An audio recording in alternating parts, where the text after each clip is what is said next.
En avant, match, émission 7, les amis, Bordeaux-Guingamp demain, belle affiche. Beau commentateur pour y aller. Gaëtan, salut, comment ça va? Je serais tout rasé et tout, super. Comme, beau comme un camion, comme on dit dans le jargon pour ce Bordeaux-Guingamp. Tu salueras Christophe Monzi de ma Oui, part, commentateur attitré des Girondins. D'ailleurs, je ne sais même plus s'il commente encore sur non, ARL, la radio non, locale. Bon, j'espère hélas. qu'il sera là quand même. Il sera. Bordeaux-Guingamp, donc, on va en parler, mais on va aussi un petit peu revenir sur ce qui s'est passé, sur des cas plus ou moins individuels, sur le dernier match et la victoire contre Caen 1-0. On évoquera évidemment le Capitana avec la vie de Stéphane Dumont. On parlera de la rédemption, en tout cas le retour en force de Donatien Gomis, auteur de l'unique but de la rencontre, et puis la titularisation prometteuse encore de Lucas Marronnier. Ensuite, vous le voyez dans la grille, en dessous vous, nous aurons donc une partie réservée à la présentation des Girondins de Bordeaux. On aura la partie vintage qui dit Bordeaux et Guingamp nous ramène au cas d'un joueur. On va vous montrer ça déjà. Jean-Pierre Papin. Voilà, on va revenir sur les 3-4 mois chaotiques, on peut vraiment le dire, de Jean-Pierre Papin à Guingamp. Il y a eu plusieurs épisodes. Je pense que ça va nous prendre 5, 6, 7 bonnes minutes, mais pour bien revenir sur cette partie JPP. Et puis on terminera par le quiz. Vous le savez, enfin, le score a bougé depuis la semaine dernière. Gaëtan a repris l'avantage dans le challenge Profitroll. Il mène 2-1. On rappelle que l'enjeu, c'est que le perdant paye en fin de saison des profiteroles aux vainqueurs. Donc c'est super important. On commence j'allais dire ce magazine, ça me ramène à la radio, cette émission avec donc le Capitana. Gaëtan. Quelle fut pas notre surprise de constater un changement de capitaine? Tu l'as appris quelques minutes avant le coup d'envoi, il me semble. Et tu m'as envoyé un Ouais, message en majuscule. oui, c'est ça, pour être sûr que tout le monde le voit bien. Ouais, alors, bon, surprise évidemment, parce que bah, c'est toujours un peu surprenant quand ça change de capitaine, surtout qu'il était attitré depuis le début de la saison. Enzo Basilio. Maintenant, c'est presque une demi-surprise parce que ça faisait déjà plusieurs semaines qu'on disait que oui, Basilio, plus en difficulté. Alors, pas est-ce que c'est un poids ce brassard, mais en tout cas, on se demande si tiens, il pourrait pas y avoir des changements. C'est revenu quand même dans les discussions un petit peu. On pensait pas très honnêtement que ça arriverait là. Mhm. Voilà. Honnêtement, on va pas se le cacher, enfin je sais pas pour toi, mais c'est Mm. vrai que c'est même pas un bruit qui courait, mais on se disait tous dans notre analyse, est-ce que Dumont va changer de gardien? Est-ce qu'il va mettre Ouais. Nias? C'est surtout ça la question qu'on se posait. Et du coup, bon, qui dit changer de gardien disait forcément changer de capitaine. Bon, là, il n'y a pas de changement de gardien, en tout cas visiblement de prévu, mais ce brassard qui a changé, ouais, surprise. Après, pour le mettre à un milieu de terrain, je trouve ça aussi cohérent.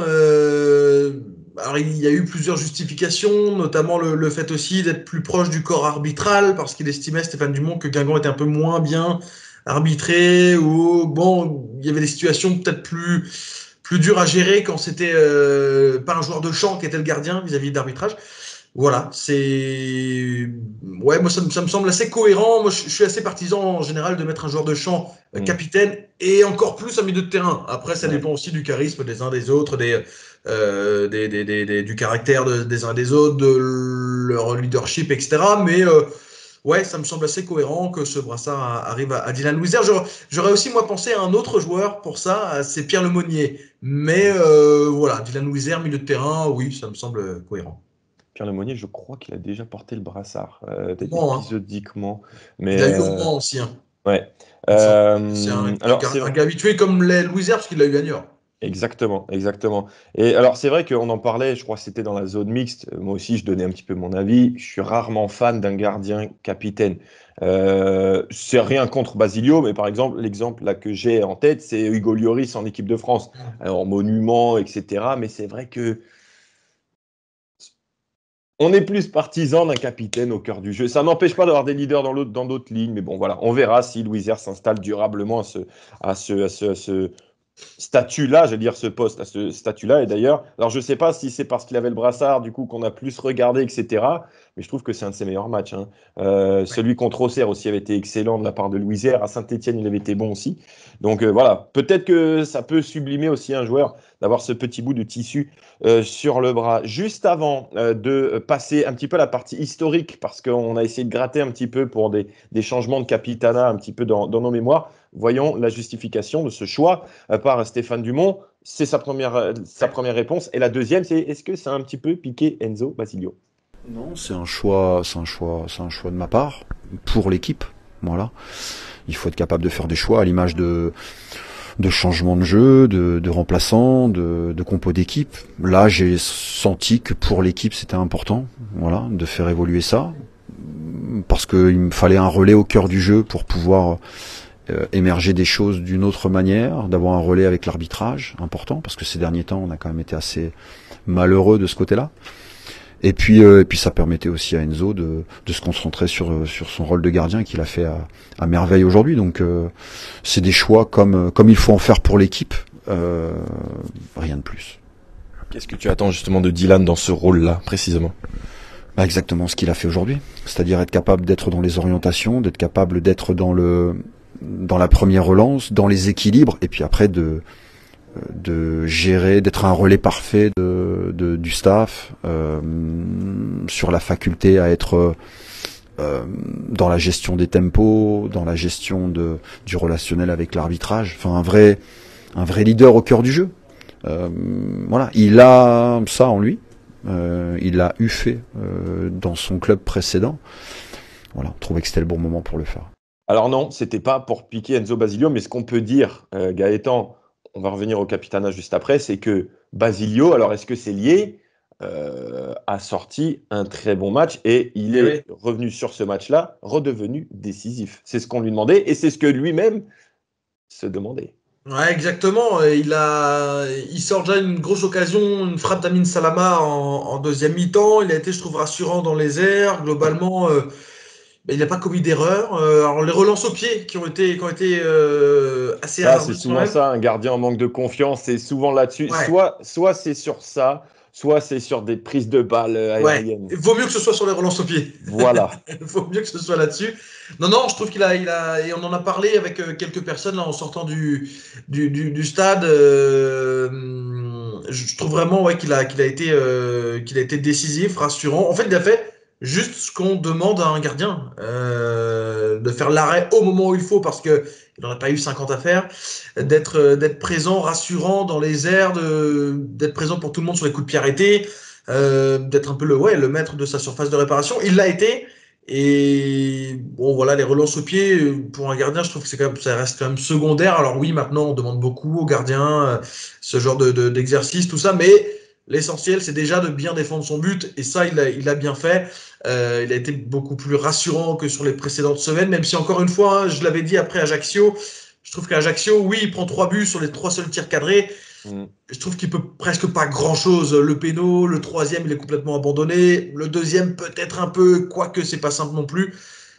Sur les matchs précédents, en revanche, ouais, il y avait eu quelques erreurs. Là, je trouve face à Caen, en effet, on a retrouvé un Enzo Basilio d'un niveau tout à fait cohérent qu'on attend en tout cas de ce joueur-là. Et justement, on se posait la question, parce que vous nous connaissez, on adore un petit peu gratter dans l'histoire, à quand remonte la dernière fois où un capitaine guingampais a changé en cours de saison sans blessure, départ ou suspension.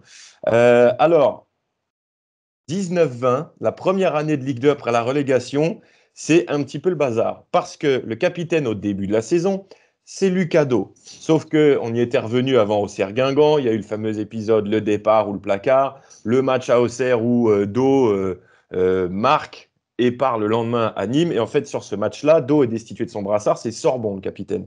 Sauf que pendant ce Auxerre Guingamp, Sorbon concède un penalty et il se blesse sur l'action pendant plusieurs mois. Je crois que c'était au péroné. Du coup, le nouveau capitaine, qui était-ce?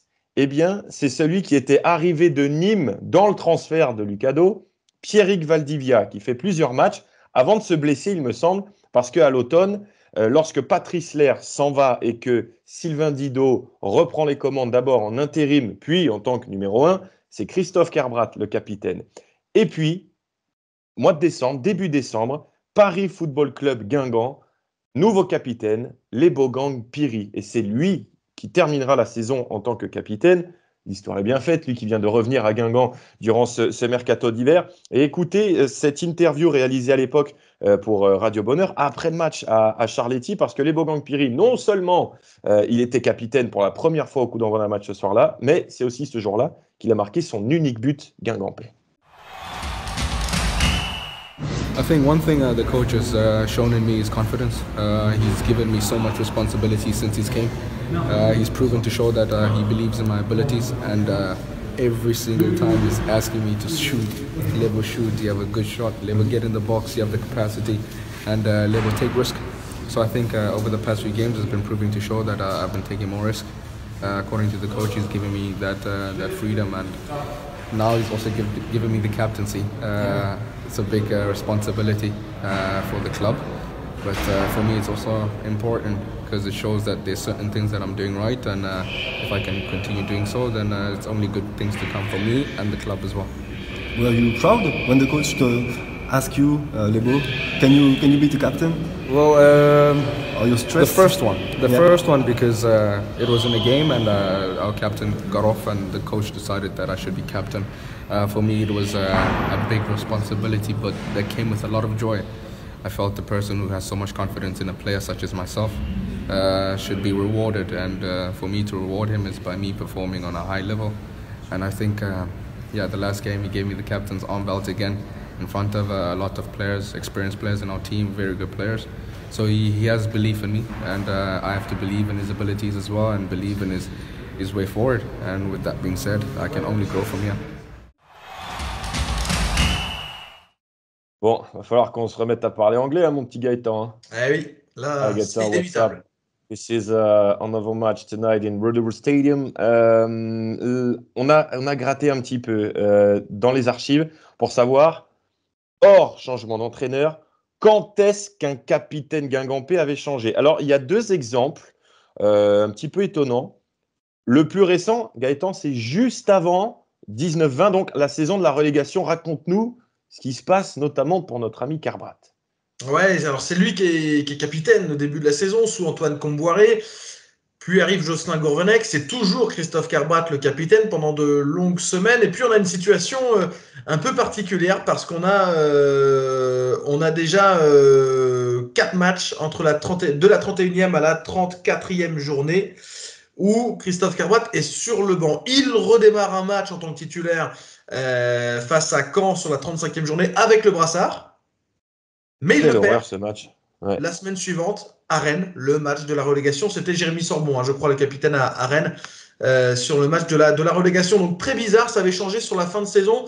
Et Carbrat, n'ayant pas joué les 2 derniers matchs, forcément, n'avait pas le brassard. Mais c'était Sorbon à Rennes alors que Carbrat était là, alors que Carbrat l'avait eu la semaine d'avant. Et pourtant, Carbrat n'était pas là pendant 4 matchs auparavant. Donc ça avait été assez confus là sur un mois et demi en termes de brassard. Alors peut-être que face à Caen, non, pourtant Sorbon était là, face à Caen aussi. Bon, situation assez bizarre sur cette saison 2018-2019 qui l'était de toute façon pendant un an quasiment. Ouais, et un petit peu plus loin dans l'histoire, mais une autre saison marquante de l'histoire de Guingamp, un peu plus positivement, c'était pile 10 ans plus tôt, 2008-2009. Le capitaine en début de saison, c'est Nicolas Savino, sauf qu'à ce moment-là, il est en grande perte de vitesse. Et à la fin du mercato d'été, Christian Bassila arrive, et très vite, peut-être même dès son premier match contre Guignon, où je crois qu'il marque en Coupe de la Ligue, eh bien Bassila, ou 2 semaines plus tard, est promu capitaine de l'équipe. Alors lui, il nous racontait parce qu'il y avait eu Fabrice Colo aussi, je crois. Voilà, c'est ça. Et lui, il nous racontait toujours qu'il était vice-capitaine avec Fabrice Colo, d'où le fait d'avoir soulevé la coupe tous les deux ensemble. Mais voilà, le numéro 1, c'était devenu Bassila, et Nicolas Savino avait été donc destitué.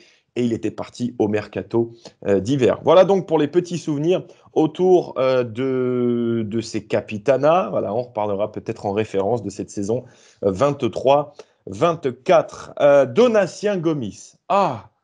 On parlait de ça après le match l'autre jour. C'était le clin d'œil du destin, c'était la revanche, la rédemption, parce que c'est vrai que sur les 3-4 derniers matchs à domicile, Gaëtan, Donatien Gomis avait été... ça n'avait pas été le seul, mais ça avait été un petit peu l'étendard ou l'exemple du joueur qui s'était raté et avait donc, entre guillemets, précipité les mauvais résultats, puis tous ses buts encaissés. Ouais, parce qu'il y avait eu, ça démarre sur le match contre Concarneau, hein, où il est impliqué très clairement sur le but, il commet l'erreur qui amène le but de Concarneau. Il y avait eu la première mi-temps contre Rodez et il avait été bien meilleur en deuxième période, mais la première avait été une succession d'erreurs. Alors défensive à l'image d'un petit peu de plusieurs coéquipiers aussi, parce qu'il y a eu plusieurs erreurs des uns et des autres. Et puis ce match contre Annecy, forcément, où tout se passe bien pendant 15 minutes, sauf que arrivé le quart d'heure passé, il commet cette faute, penalty, carton rouge, et le penalty qui est marqué, la défaite large qui s'ensuit. Ouais, ça avait été le symbole un petit peu de cette perte de vitesse à domicile, parce que entre-temps, il fait un très bon match à Auxerre. Il fait un très bon match à Auxerre avec le Monnier. Il y avait eu, on a eu un autre déplacement à Quevilly-Rouen. Il était là, hein, oui, à Quevilly-Rouen. Il n'y avait pas eu non plus d'inquiétude particulière, mais il y avait eu en effet une succession de 3 matchs à domicile, avec très bizarrement, un Donatien Gomis qui était passé d'une manière ou d'une autre un peu à côté, alors pas forcément tout le match, mais sur des moments clés, en tout cas, qui avaient amené des buts, des moments décisifs, quoi. Donc ouais, c'était assez étonnant. Et là, on a retrouvé le Donatien Gomis des grands soirs. Ouais, notamment parce que sa phase aller, elle est presque parfaite. Ouais. Et c'est pour ça aussi qu'on le remarquait plus, parce qu'il nous a tellement impressionné sur la première moitié de saison que là, on se dit, qu'est-ce qui se passe? Avec cette erreur contre Concarneau, le penalty concédé, notamment contre Rodez, et puis péno rouge contre Annecy au quart d'heure de jeu, où il avait fini quelques minutes à côté de nous en tribune de presse. On l'avait lancé là-dessus, on l'a lancé là-dessus samedi. C'était horrible, cette position-là, de se sentir complètement impuissant, puis d'assister à la dégringolade un peu de son équipe sur ce match-là. Donatien Gomis, justement, il est venu à notre micro après la rencontre, et il nous parle, Gaëtan, de ses petites erreurs et puis de sa revanche. Oui, il y a des discussions avec le coach, il y a de la vidéo, des discussions avec mes coéquipiers. Voilà, on a discuté un petit peu avec tout le monde, on a regardé un peu la vidéo. On s'est dit que voilà, il fallait que je remette un peu de simplicité aussi dans mon jeu, et même défensivement avec des gestes plus parfois comment dirais-je, plus défensif, vraiment de pur défenseur, parfois rejeter le ballon même si ça va en touche, pas forcément essayer de relancer, surtout essayer de retrouver de la confiance et passer par de la solidité avant tout, et avant de chercher à relancer. Ce soir, c'est ce que je me suis efforcé de faire, essayer de revenir sur ce que je faisais de très bien, c'est-à-dire bien défendre. Et puis voilà, en tout cas, je suis quelqu'un de persévérant, je baisse pas les bras, même si parfois je fais des erreurs. On en fait tous, il faut juste garder le cap et continuer à travailler, et voilà, ça paye après. Après un autre défenseur, Lucas Marronnier, titulaire pour la deuxième fois de la saison. C'est vrai qu'il y avait eu quelques questions. On s'en souvient, Pierre, après son match à Auxerre, de voir Vincent Manceau commencer les 2 matchs suivants. Ça avait provoqué quelques interrogations chez les supporters, notamment. Là, ça y est, il a retrouvé une place de titulaire à nouveau, et bon, il l'a vraiment bien tenu. Alors, ouais, il y a eu des interrogations et des jugements chez les supporters. Nous, on avait des interrogations. On s'est dit, pourquoi c'est lui, pourquoi c'est Manceau, etc. C'est pas forcément par rapport à Manceau, c'est surtout par rapport à Marronnier, qui avait fait un match plutôt intéressant.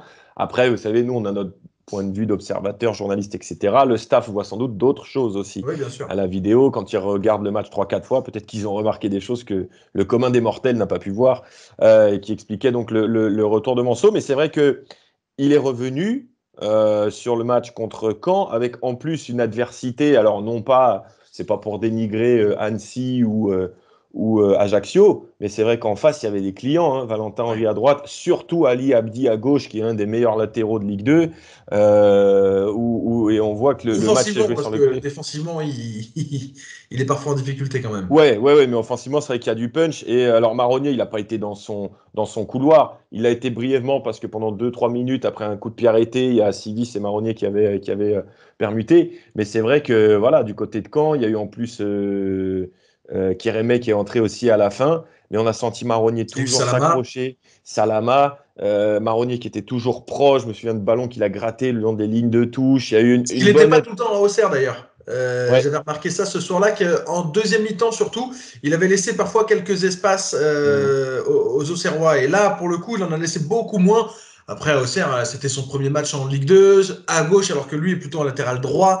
Il y avait des motifs aussi, bien sûr, à prendre en compte, des paramètres. Mais justement, il a très vite corrigé ça, et c'est à souligner, bien sûr. Et puis, il y a aussi eu l'aide d'Amadou Sagna, hein, qui est revenu très très souvent faire des prises à deux aussi dans le couloir.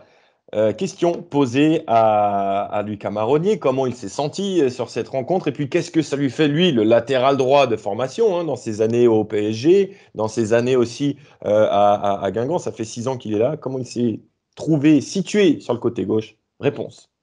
Je me suis bien senti, voilà. De toute façon, tous les matchs il n'y a pas de petites équipes, tous les matchs sont toujours difficiles. Non, je me suis bien senti. L'important c'était la victoire aujourd'hui, collective.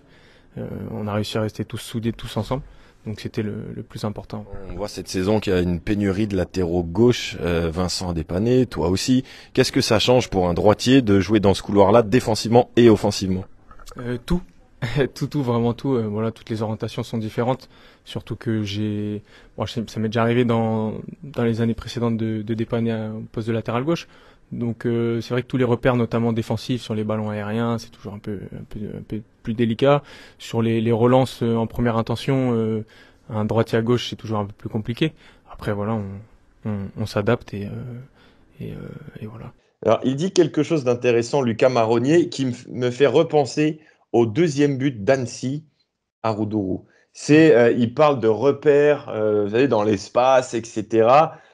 Parce que c'est vrai que quand on évoque, et on l'a souvent évoqué ces dernières années, on ne va pas refaire l'histoire, des droitiers, des latéraux droits qui jouent à gauche à Guingamp, on parle souvent notamment du désavantage que c'est d'avoir un droitier à gauche, notamment pour des centres, du manque de spontanéité, parce que du coup, le gars ne centre pas en une touche pied gauche, il est obligé de revenir sur son pied droit et de centrer. Mais là où je trouve que l'on a vu aussi ce problème d'avoir un droitier à gauche, je l'ai vu sur Manso contre Annecy.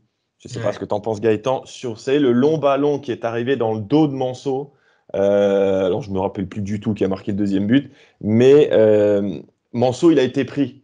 Et je pense que, comment on appelle ça, les repères cognitifs, tu vois, se situer dans l'espace, quand tu es habitué, Manso, à jouer presque 500 matchs en pro avec les mêmes repères, regarder du même côté du terrain, te situer, t'orienter, etc. Quand épisodiquement, tu es de l'autre côté, je pense que là aussi, ça se joue. Et très clairement, je pense que si Manso joue latéral droit et le ballon arrive de l'autre côté, je suis intimement persuadé que le but d'Annecy arrive jamais. Parce que je trouve que c'est plus un problème où il s'est mal situé, en fait.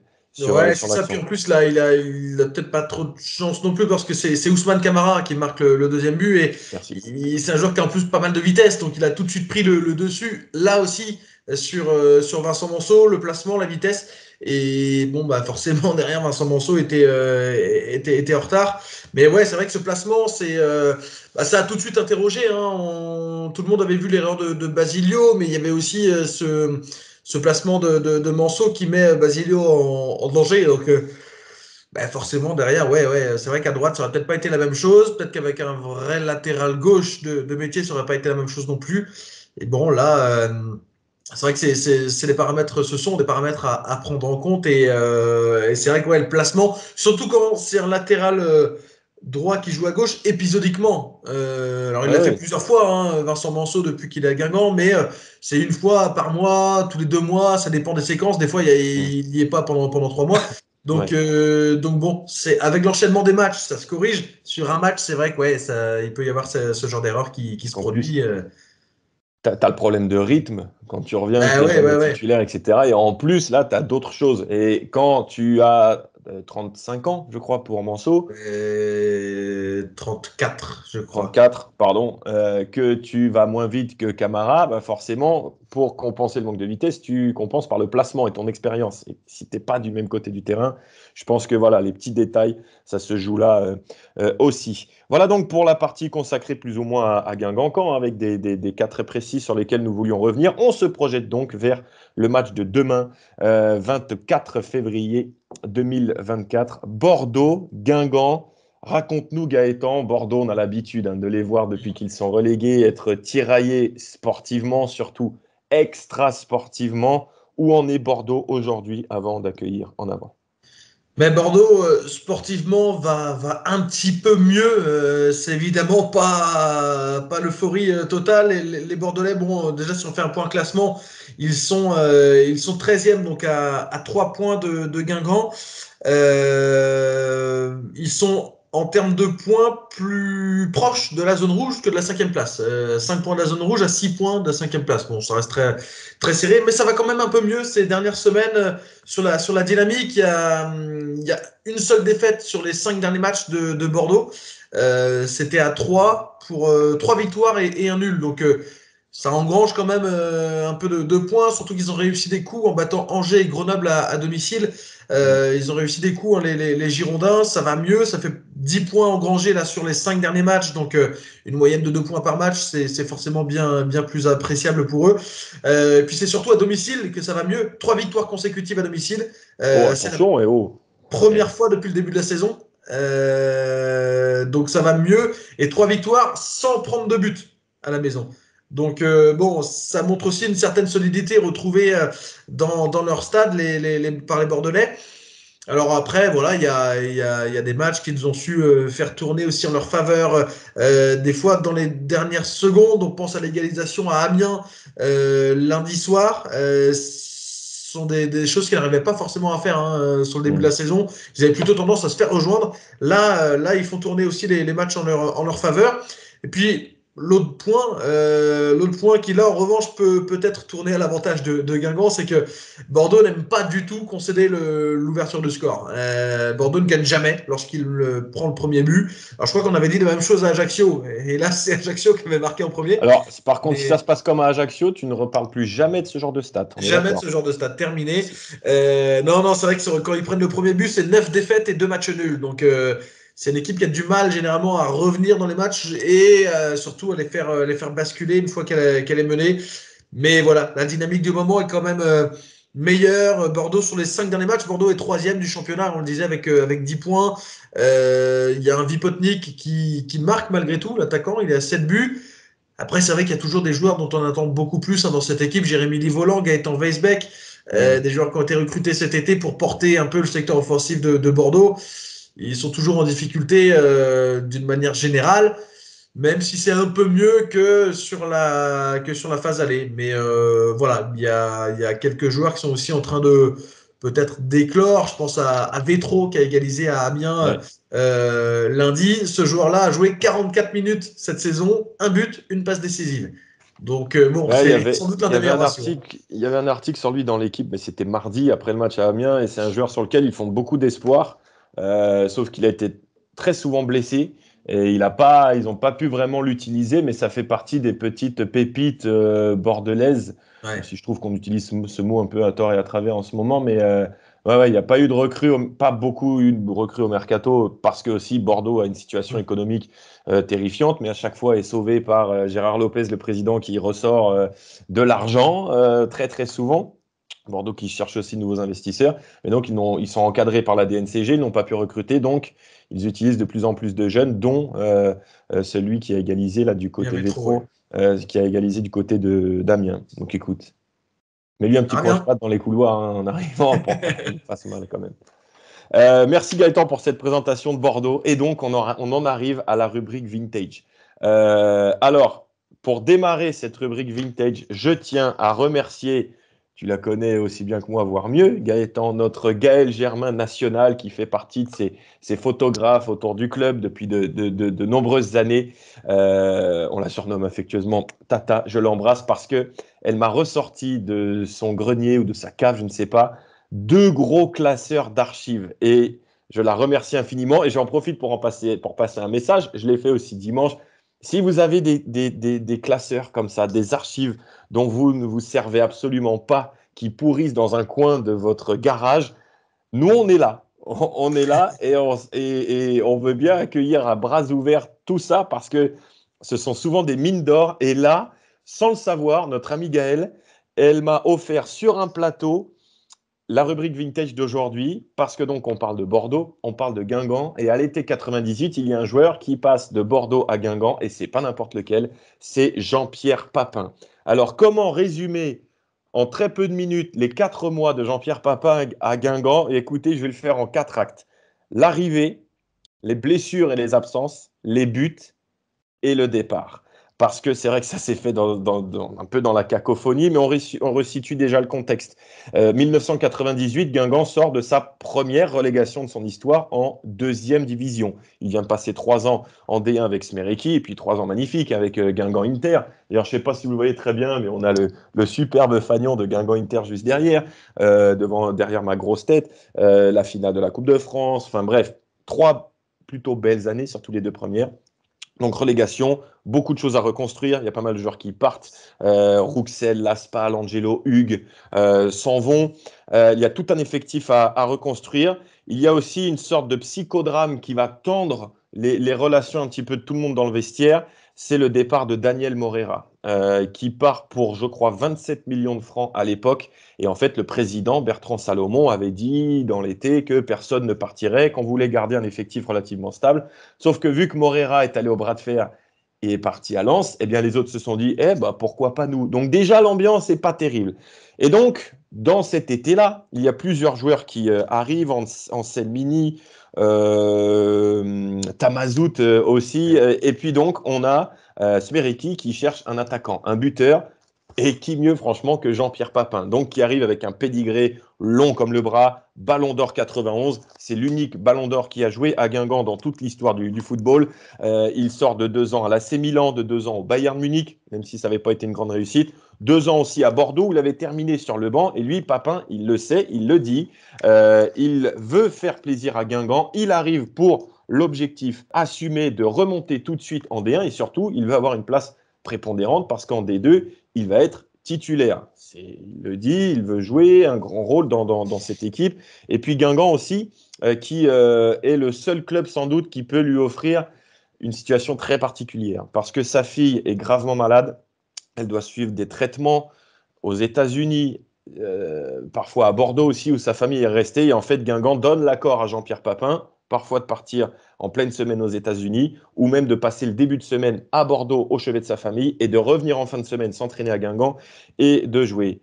Donc, tout ça, vous voyez, c'est un petit peu bancal et ça va vite dégénérer. Donc Guingamp, vous le voyez, là c'est juste avant la première journée du championnat à Lille, Guingamp favori sous pression. Tout ça, ce sont des archives du Ouest France, avec notamment la plume de Philippe Perron qui suivait le club à l'époque. Et on parlait de la catégorie blessure. Eh bien, dès le premier match, dès la première journée, Jean-Pierre Papin n'est pas là car blessé à la cheville. Une petite intervention qui s'était mal passée. Il faut une 2e opération.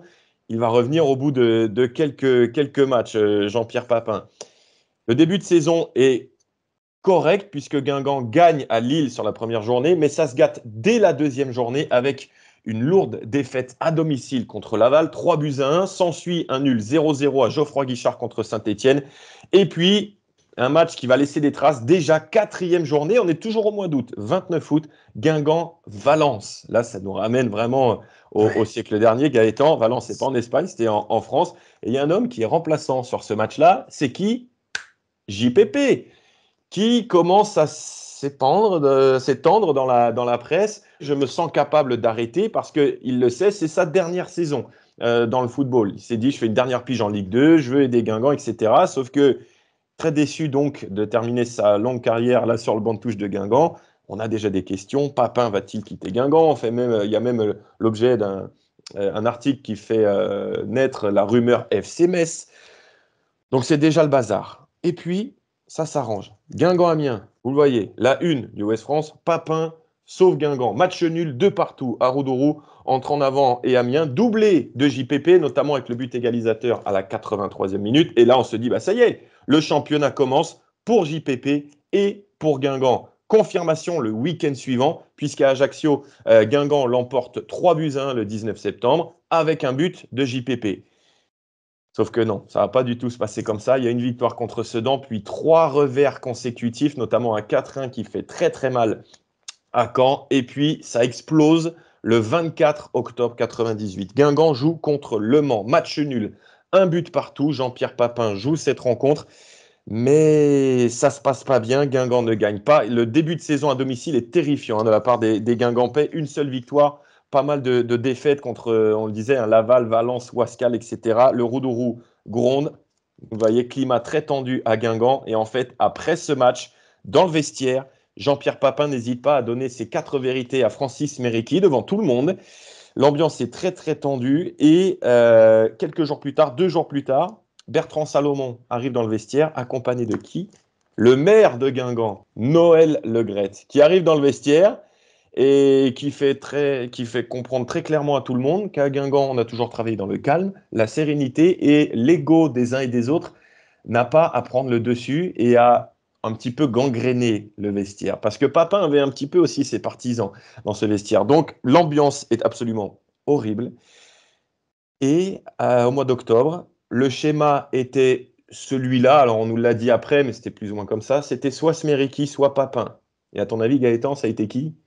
Smériqui. Voilà, c'est Smériqui qui est resté en poste et Papin donc qui a fait ses valises, qui est sorti du vestiaire, les chaussures sous le bras pour non seulement quitter Guingamp, mais même mettre un terme à sa carrière après cette pige guingampaise très très mouvementée. Et à ce moment-là, Guingamp a 12 points de retard sur le 3e, donc l'objectif monté est quasiment effondré. Francis Mériqui lui-même, il ne passera pas le printemps, parce qu'il y a un hiver très très difficile du côté de Guingamp. Et puis je crois que c'est après une défaite contre Châteauroux 4-1, ou c'est en février en tout cas, que Smériqui est démis de ses fonctions et qui arrive, Guy Lacombe. Et là, la saison se passe beaucoup mieux. Il y a beaucoup de victoires. Guingamp va même jusqu'en quart de finale de la Coupe de France, éliminé par Nantes, et en avant termine 7e quand même de ce championnat de D2 avant de remonter l'année suivante. Donc voilà, ça a été vraiment un épisode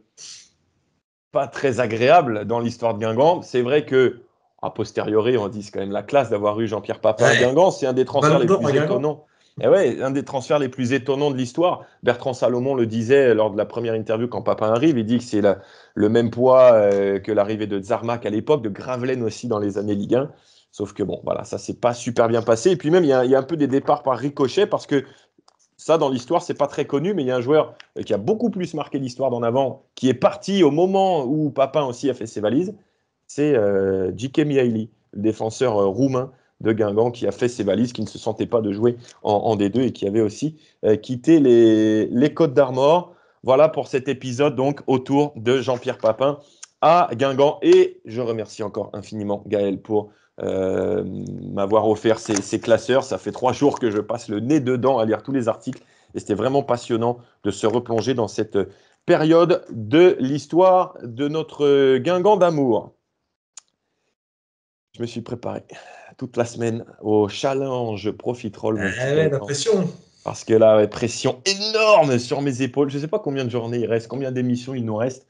Il reste, je crois, après ça dépend s'il y a des matchs en semaine, je sais plus. Ouais, il y a une journée en semaine. Je crois qu'on joue 2 matchs de suite à domicile en 3 jours au mois d'avril. Donc voilà, là il n'y aura qu'une émission pour 2 matchs. Donc voilà, il faut que je me relance. En tout quoi. Je sais plus comment on fait. C'est celui qui. Non, on fait à la française, comme au basket. Celui qui a perdu engage. Donc, première question pour moi. Ouais, c'est ça. Alors, laquelle je vais choisir? J'ai 3 questions, 2 sur 1 point et 1 sur 3 points, comme les dernières semaines. Moi aussi. On rappelle, 2 manches à 1 pour Gaëtan. Je vais commencer par une question en lien avec Bordeaux. Allez. Lors du dernier Bordeaux-Guingamp en Ligue 1, quel Bordelais inscrit sur la feuille de match fut ensuite finaliste de la Coupe du Monde 2022? Et tu as 30 secondes. Ah, c'est l'un ou l'autre en fait. C'est Koundé ou Tchouaméni. Ah. C'est ça, c'est l'un ou l'autre. C'est l'un ou l'autre.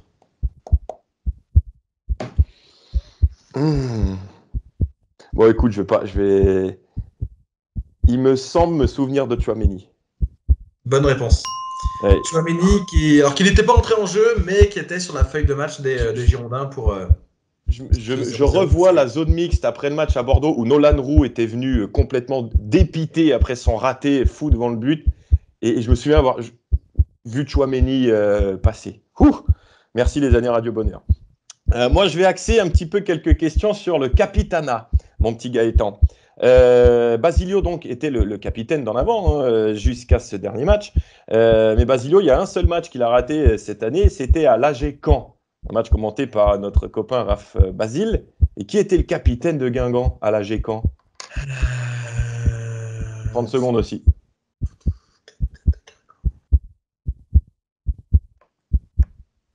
Bah, même pas 30 secondes, hein, 20 secondes. Non, 30. Il t'en reste 20 là. C'était qui le capitaine? Je sais pas qui l'avait mis. Pas de chiffonnier. 10 secondes. 5, 4, 3. Tu vas encore le trouver. Civis. Bonne réponse. Et à chaque fois, c'est comme ça. À chaque fois, il trouve sur le bon.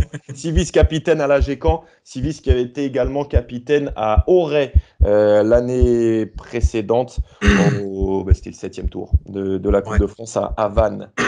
Un partout. Un partout. Un CV maintenant. Il va le faire chaque semaine. Allez. Ce joueur a joué à Auxerre B. Ouais. Cassis-Carnoux. Istres. 3, Angers, Guingamp. Attends, Istres 3, Nantes. Angers, Guingamp et Nantes. T'aimes bien 3 Angers, Guingamp, toi, hein? Ouais, c'est vrai. 2 semaines de suite. Donne-moi combien de temps? Je sais pas, mais pas 30 secondes, plus 40, 45. 40 secondes, allez.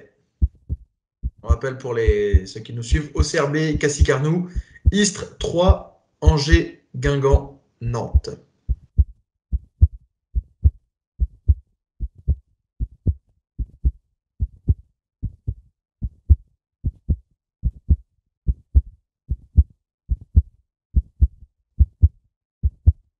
« 15 secondes. Mon cerveau, il est bloqué. Aïe. 5 secondes. Et terminé. Non, il faut un nom tout de suite. Non, j'ai Chérény, mais c'est pas ça. Non, c'est Denis Petric. Oh la vache, t'es dur, toi. Ouais. Oui, mais bon, si je mets des trop faciles. Ouais. Non, mais les CV, je sais pas, j'ai un problème. Je pense que je suis traumatisé. Non, quand je lis sur un papier comme ça, sans le temps, ouais. Et en fait, je me suis dit, soit ça va être très facile, soit il ne veut pas trouver. Je me suis dit, ça va être l'un ou l'autre. Ouais, mais tu vois, moi, je vais t'en préparer. J'ai hésité à t'en faire un pour ce quiz-là, mais je vais t'en sortir. Tu vas avoir des mecs sortis d'ex-Yougoslavie et pourtant, tout. c'est pas des trucs des années 80. Ouais, mais Petric, il a joué 45 minutes. Ouais, mais bon, je vais te mettre Johnny Placide aussi, tant que tu y es. Je vais te mettre Henri Dufay. Moi, je vais jouer le tournoi Cop Rouge, tu vas voir. Pardon? C'est pas compliqué, Placide. Pas compliqué, Placide. Tiens, tu vas voir. Bon, un partout donc. Question pour toi, deuxième question sur un point. Encore un capitaine, encore un capitana. Là, on remonte dans l'histoire. Finale de Coupe de France 1997. Qui est le capitaine de Guingamp? Richard Lecomte. Bonne réponse. Bonne réponse. Tu vois, moi, je te fais des questions sympas. Ouais, bah, sympa. C'est parce que je les connais, quoi. Ouais, il est marrant, il est marrant. Donc, 2-1, Gaëtan Pinel. Dernière question sur 3 points, donc. Ouais. On se souvient qu'Amin El Ouazzani a manqué son penalty cette saison contre Bordeaux. Oui. C'est le gardien qui l'a arrêté. Avant Amin El Ouazzani cette saison, qui étaient les 3 derniers Guingampais à avoir tiré un penalty contre Bordeaux? Ok. Et là, tu as 1 minute. Ok. Oh, qu'est-ce que je mets, moi? Alors là, j'en ai 3. Là, j'en ai 3, mais je te donne pas ma réponse définitive, mais pour pas avoir de silence sur le chrono, je vais t'en donner. Pour moi, en tête, j'ai Mandane en 14-15, j'ai Briand qui le loupe à Bordeaux et j'ai Thuram qui le marque chez nous. Dernière année de Ligue 1. Alors attends, à Bordeaux. Briand le loupe là-bas. Donc ça, c'est 17-18. Au match retour, on fait quoi? On gagne 2-1, c'est Grenier Diallo. 16-17 chez nous, qu'est-ce qu'on fait? Ah, il n'y a pas Giresse? Attends, 16-17, on fait quoi? Ah, c'est le 1 partout avec Briand à la fin. Et chez eux... 5 secondes. Ah! Il y a Giresse qui marque, je crois, en 15-16, mais je ne suis pas sûr que ce soit sur Péno. Donc je vais rester là-dessus. Mandane, Briand, Thuram. Bonne réponse. C'est Giresse, il marque, mais sur coup franc. Ah, c'est ça. Et l'autre, c'est Marcus 2016. Coco. Kevin. Bon, et ben, balle de match Gaëtan Pinel. Moi aussi, Là, t'es à 4-2, là. 4-2. 4-2. Là aussi, sur 3 points. Et là aussi, c'est par rapport à des Bordeaux-Guingamp même. Avant l'Ivolant l'année dernière, pour la victoire 1-0, qui étaient les 3 derniers buteurs de Guingamp à Bordeaux. Attends, et là aussi, tu as 1 minute.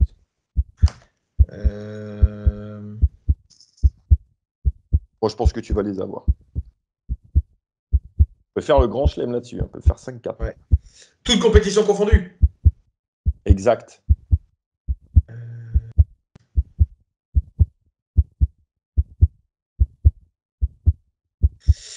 Ok, je vais dire Yanis Salibur.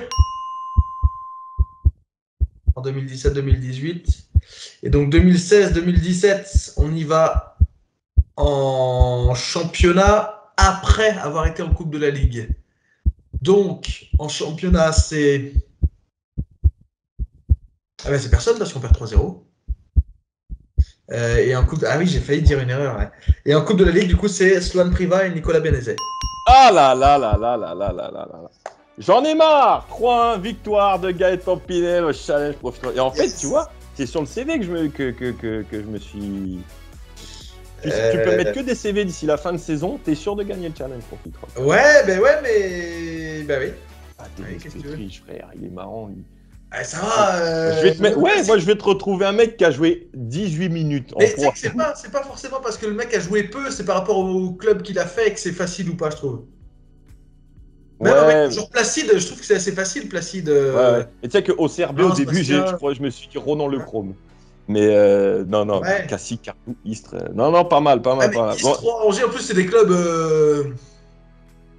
Ouais, enfin, les mecs qui sont passés à Istres, moi, à part Chérény, je me rappelle plus. Mais en tout cas, mais on avait eu un sondage il n'y a pas si longtemps que ça, au début du Challenge Profit Roll, où je crois les gens sur Instagram avaient dit que c'est toi qui allais gagner le challenge. Non, ils ont dit que c'était moi qui allais gagner le Challenge Profit Roll. Moi, je suis persuadé que c'est toi. Toi, t'es plus perfide dans tes questions. Je vais être plus méchant les prochaines fois. Et puis je réponds à toutes tes questions surtout. Et puis il est trop fort, le mec. Attends, il fait un grand chelem. Bon, bravo Gaëtan Pinel, les Profit Roll se rapprochent. Mais attention, j'ai pas dit mon dernier mot. Demain, Bordeaux, Guingamp. Donc, avec toi, match à 19h, prise d'antenne 18h45. Le match n'est pas en clair sur la chaîne L'équipe, pourtant on aurait pu le penser. Il sera sur Prime Vidéo et donc sur la Guingampaise, un quart d'heure avant le match, pendant le match, et puis la zone mixte en direct de Facebook cette fois. Et évidemment, Matmut Atlantique pour toutes les réactions des Guingampais. Est-ce que Tchouaméni passera en zone mixte derrière? Ah, peut-être. Allez, salut les amis. Ramène-nous les 3 points, mon petit Gaëtan, Guingampais, bon match. Salut.